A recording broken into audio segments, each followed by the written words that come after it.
Hi friend जय जगन्नाथ। ये सकाल सकाल उठिकी टी बसिक रेस्ट नहीं गली तापर घर फर झाड़ू करके मो गार्डन पाखु गला देखला मो नुआ गचर बहुत सारा मंदार फुटी देखिक मन तो खुशी हो गला। सांगे सांगे फोटो उठेदेली आ वीडियो करदेली।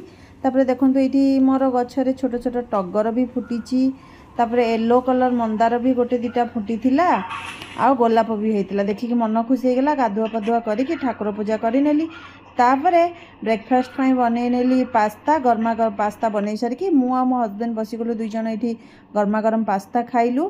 तापर लंच बनई आज छुई आलू बैगन तरकारी आउ भात पोटल भजा पांपड़ बस एति खाई दिन टी आज पूरा एंजॉय कलु। आम साधा सीधा आज खाइलु मंगलवार जेहेतु।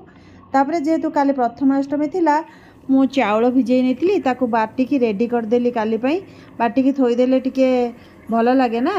तापर हूँ रातिर डिनर पर ये देखो खिचड़ी बैगन भजा चटनी। आज मिनी ब्लॉग को मुझे एंड करुच्ची। आपन को जदि मो ब्लॉग टी भल लगुच ताले लाइक करेंगे शेयर करेंगे कमेंट करेंगे। रही जय जगन्नाथ शुभरात्रि।